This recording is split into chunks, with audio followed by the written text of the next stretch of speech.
Kita nga nagtuo nga si Jesus namatay. Nganong atong gituoan man ang kamatayon? Unsa may significance ang kamatayon? Tungod sa mga sala o ngano man di ay mamatay siya? Kay unsa di ang kamatayon? Bayad sa sala.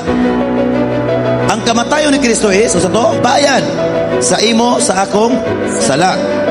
So imo nang gituan. Natawa ha? Nang Roma 10. Noybe nga to sa 10. Unsa di ay ang kamatayon ni Kristo? Sa diya nga to dituan. Maluwas ka kung ipahayag mo nga si Jesus mao ang Ginoo.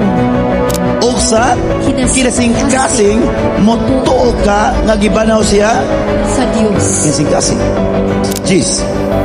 Gihimo kitang matarong sa Dios kay nagtuo man kita sa kinasing-kasing gayod ug naluwas kita kay gipahayag man nato kini.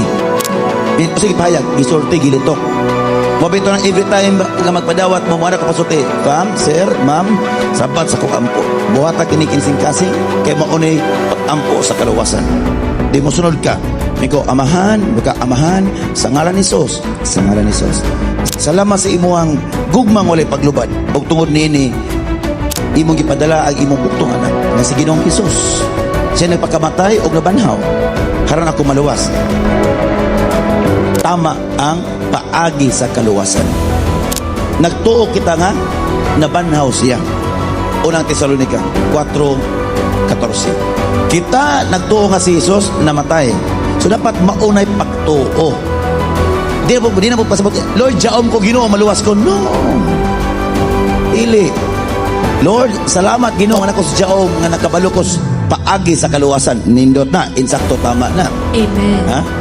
Kita nagtuo nga si Jesus namatay. Ang iyang kamatayon sa to, bayad sa imo, sa akong sala.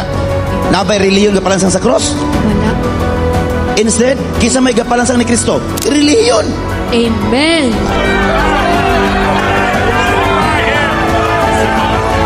Kita nga nagtuo nga si Jesus namatay. So ang kamatayon na is bayad. Og nabanhaw. Now, tanawa ha. Bisag namatay pa si Kristo, kung wala nabanhaw, walay kaluwasan. Ang pagkabanhaw, gidawat ang iyang bayad sa amahan, gidawat ang bayad sa atong sala ngadto sa amahan.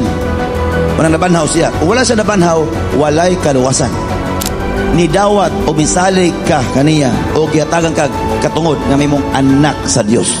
Kung ganahan tang maluwas, tuan si Ginoong Hesus.